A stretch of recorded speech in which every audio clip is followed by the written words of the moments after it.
Guys, time check. It's already 12 a.m. in the midnight. So get ready with me before matulog.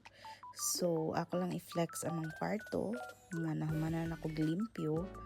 So get ready with me nga manghilamos. Okay, so this is me after mag half bath.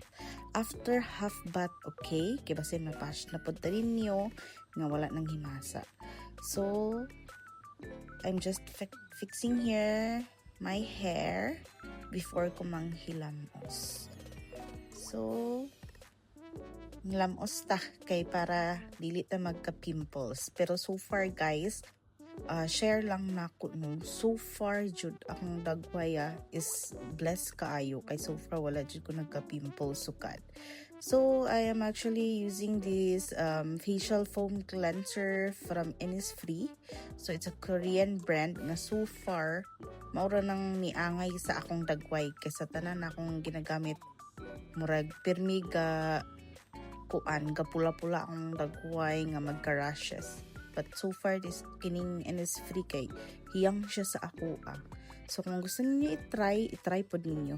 Kay very kuan kay siya sa mga sensitive na skin, char. Pero dili sensitive akong skin ha. Dili lang gid siya ag-angay sa uban.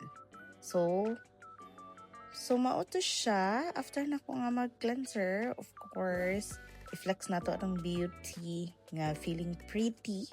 Kisag dili good, char. Bitaw, pretty kay bless man ta. Kay gikan man siya ni Lord. So, ang akong kuan, toner, same thing. Gikan yapang sa Innisfree. Ang akong retinol, nga ginagamit po Innisfree. So, actually, tanan from Innisfree. Kay grabe ang Innisfree sa mga sensitive nga skin. So kung sensitive imong skin, I recommend nga mag-Innisfree ka guys. So of course this one I got it from TikTok, which is free for me kay ilang ginapa-endorse sa ako So para to siya sa kuan guys, sa mga eye bags. And then don't forget to take your SY Glow.